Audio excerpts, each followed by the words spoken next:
Meanwhile, Atlanta Mayor Keisha Lance Bottoms has been managing the protests in her city in response to George Floyd's murder, as well as the anger, of course, over Ahmaud Arbery's death in Georgia, and all of this in the midst of the pandemic. Well, the violence that initially erupted in her city last weekend gave her to issue a strong and deeply personal response. When I heard there were rumors about violent protests in Atlanta, I did what a mother would do. I called my son and I said, "Where are you?" I said, "I cannot protect you, and black boys shouldn't be out today." I wear this each and every day, and I pray over my children each and every day. Joining me now is the mayor of Atlanta, Keisha Lance Bottoms. Madam Mayor, thank you very much for being with us. The nation is really focused so much on Atlanta and on your leadership.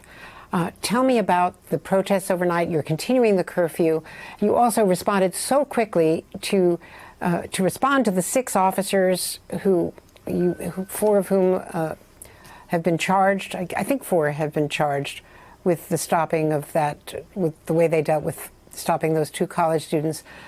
Tell me how you, rather 2 have been charged, or 2 have been fired, 6 have been charged. I'm sorry about the confusion, but I just wanted to ask you about how you are juggling all of this at the same time. You know, Andrea, like so many people across America, I'm feeling the entire range of emotions, and we're just taking it one day at a time in Atlanta. But what struck me watching the casket of George Floyd was just that. We were watching the casket of a father and a brother and a friend. And for as big as his movement and moment is for all of us, I just have to remind myself and remind everyone who's watching that these are families who are hurting. They've lost loved ones. And so, you know, in Atlanta, we are the home of the civil rights movement and the birthplace of Dr. Martin Luther King Jr. And so we have a very high tolerance for peaceful protest in our city. But like so many other cities across America right now, we are dealing with disruptions that we are not accustomed to. And it has caused many of our partners who are on the streets with us attempting to keep order to have to use more force than I've ever seen in my lifetime on the streets of Atlanta.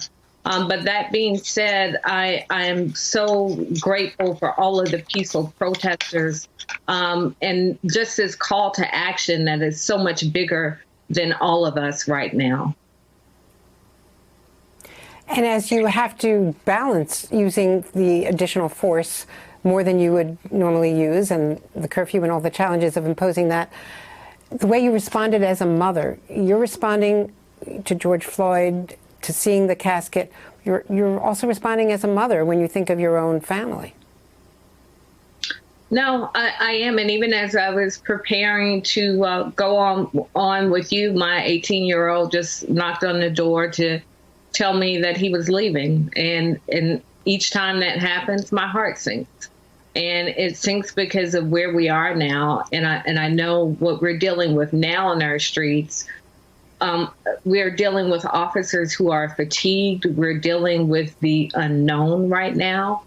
And that's what we're feeling across this country. And that's why I think it's now more important than ever that when we see the peaceful protests happening in our cities across America, that we allow them to happen and allow people to come together and grieve, even in the midst of COVID-19.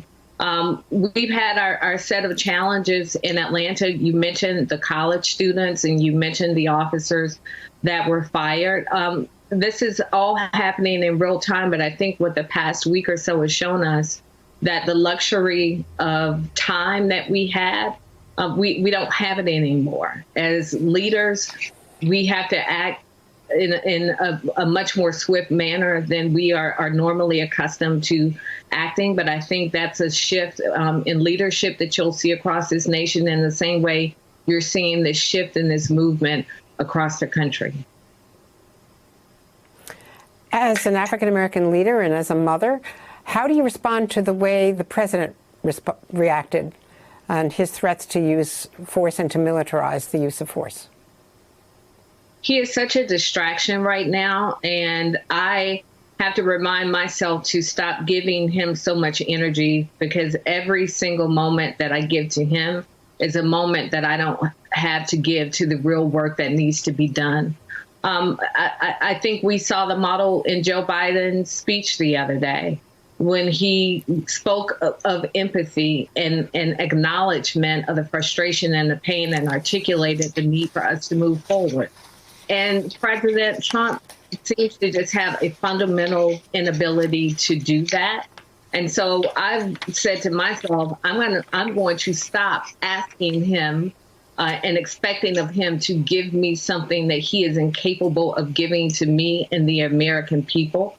And I was so moved by the words of Secretary Mattis, because there are people of good conscience who we may not always agree with in terms of policies or even politics, but there are people of good conscience who are stepping up and they are speaking up.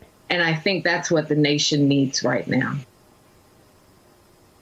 You know, a lot of people, speaking of Joe Biden, a lot of people were very struck by the way he praised you. He singled you out when he was talking to mayors. He praised your incredible response to everything that's happened. Has anyone from his campaign reached out to you to vet you for a place on the ticket?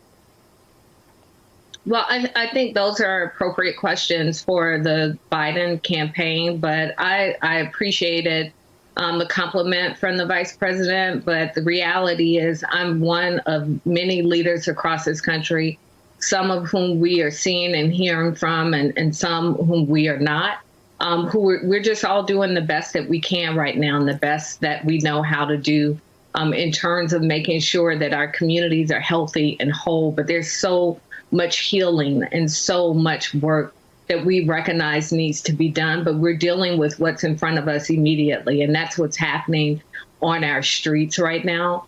But this is obviously the embodiment of a bigger issue and a bigger cause that all of us, mayors, adjoining mayors across the country, that we're giving our full attention to. But have you heard from them, though, or have you heard from him, I should say?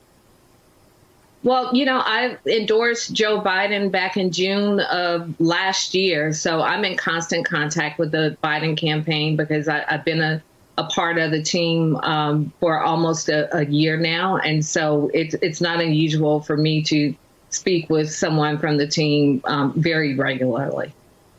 Hey there, I'm Chris Hayes from MSNBC. Thanks for watching MSNBC on YouTube. If you want to keep up to date with the videos we're putting out, you can click subscribe just below me or click over on this list to see lots of other great videos.